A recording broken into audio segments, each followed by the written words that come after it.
Ever since Nintendo began shoveling older titles into their Switch Online membership and tried selling us miniature versions of their famed consoles, there has been some unrest within the Nintendo community. Some folks cry out for the return of one platform from the Wii era, one that allowed us to purchase older titles individually. However, is it really necessary to bring it back? We might want to rethink things here for a second.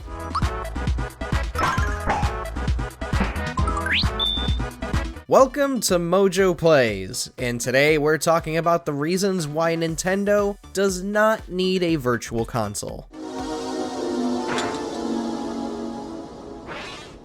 Before we begin, we publish new videos all week long, so be sure to subscribe and ring the bell to be notified about our latest videos.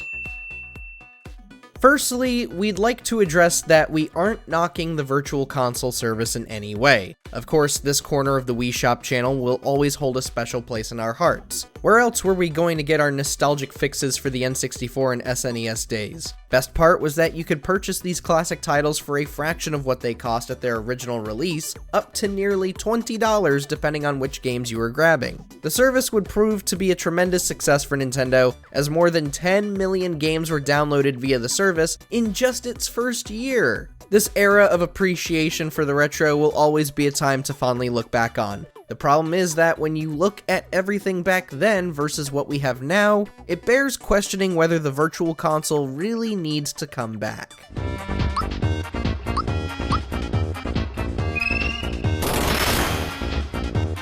For starters, Virtual Console is, in the grand scheme of things, not a cheap service for the customer. While smaller titles would be priced at no more than $10 a pop, more legendary titles, such as those from the N64 era, would be priced close to, if not at, the $20 mark. This gets pricey very quickly, and the pricing alone made it evident that Nintendo and its partners knew which titles would be hot items. Fox, get this guy off me! There is definitely an argument here in favor of this more lucrative model. Most folks would cite how their exorbitant spending shows support for specific titles or specific types of games, how it supports the developers even. While the latter is certainly the case, Nintendo has shown time and time again that even when their big hitters sell millions upon millions of copies, the next game is not going to be the same as that big seller. So it's easy to say that Nintendo does not necessarily let our wallet speak for us 100% of the time. And therefore, that piece of the argument is more or less minute compared to the bigger picture.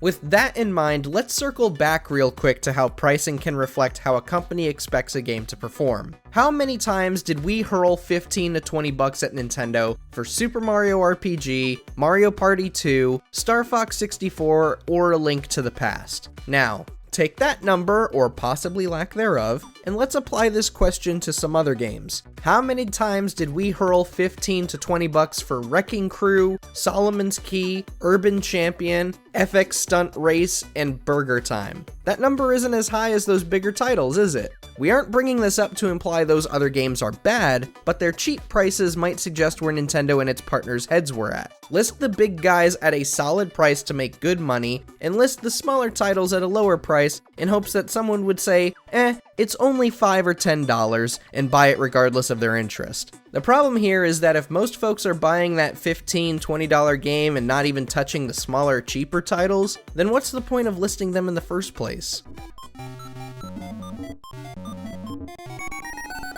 Listing games separately is a waste of time if your customer is going to keep buying the same 4 or 5 games instead of the other ones, even if they are at a cheaper price. This is where Nintendo Switch Online steps up to prove its worth, and we swear this is not an ad for the service, not an ad, hashtag not an ad, not sponsored in any way. That 20 bucks that would have gotten you one really amazing game can now be used instead for not just online functionality, but access to dozens and dozens of classic games from the NES and SNES era, many of which you probably would have spent that $20 on, individually. Not only are you getting Donkey Kong Country, Super Mario Bros., and Super Metroid, but you're getting all of these other titles you may not have heard of or wouldn't even give a passing glance to. And if you're someone like me who does like to go back and revisit these older games, you're going to get your money's worth here. You paid $20 for a year's worth of access to all of these games. Compared to Virtual Console, Switch Online has a significantly smaller financial barrier. Yes, the catalog is not as stellar as it could be, but if Nintendo chooses to expand their service with, say, N64 and GameCube games, or just one or the other, then don't just expect titles from systems younger than the NES and SNES, also expect an increase in price. Even if it was doubled to $40 per year, you're still getting more value than you would buying separate games off of Virtual Console.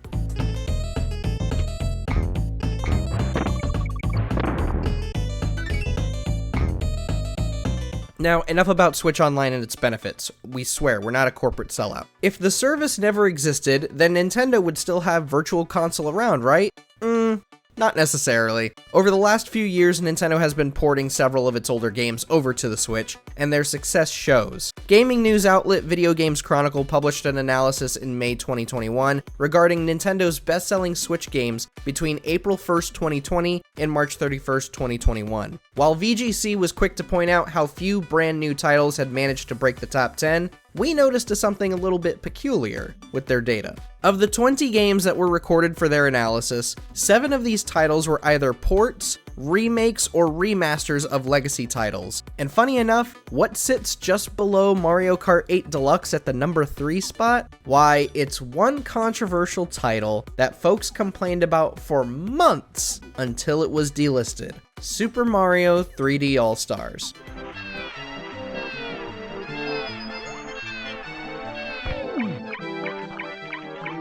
This pack of ports for Super Mario 64, Sunshine, and Galaxy boiled the blood of many folks because of its lackluster quality as well as its limited release window. Well, if these problems were so massive, how did the collection end up selling more than 9 million units? Regardless of how this package turned out, everyone knew this was going to make money. You knew it, we knew it, and Nintendo very obviously knew it. Why did it sell so many? Because it was Super Mario 64, Sunshine, and Galaxy in one cartridge on a brand new platform. Of course we were all going to buy it. And that 6-month window was wide enough for all of us to rush out and hurl our money into oblivion.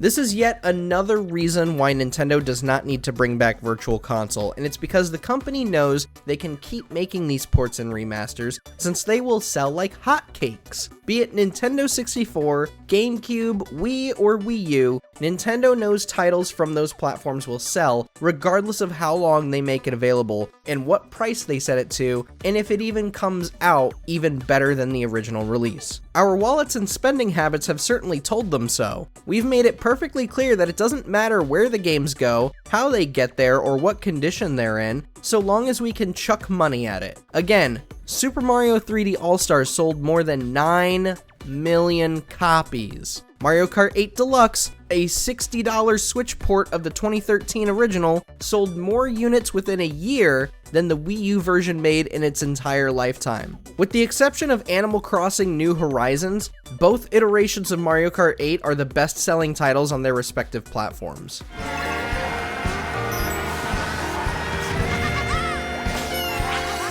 Between Switch Online and their Switch ports, Nintendo has a strategy in place to make sure we keep throwing money their way, and it's all through bundling and cross-selling. Strategies infamous when discussing cable companies, ISPs, and retailers. And yet, it's no different here in the gaming space. When a seller bundles items together, it often signifies that they know one item is not going to sell as well on its own when it could prove to be successful bundled together with something else. This can create the illusion of value and potentially generate better sales data. Will the bundled item be of the same quality as the other? Maybe, maybe not, but at least we can say it sold well and clear our inventory. How did Wii Sports become one of the best-selling games of all time? Because it was bundled with the Wii to help Nintendo sell people on the concept of the console, a hurdle frequently mentioned by the late Satoru Iwata. Why did the Switch not come bundled with a game? because Nintendo noticed how much the Switch impressed the public when it was revealed in October 2016. With so much positive buzz, why not squeeze the lemon more and get people to spend more? The mindset of bundling is evident in these ports as well. How do we justify a $60 price tag for these games from 2013 and beyond? Easy. We just throw in maybe a couple extra characters, a few side missions, include all the DLC from the original release, perhaps throw in a completely different game that lasts only 2 or 3 hours.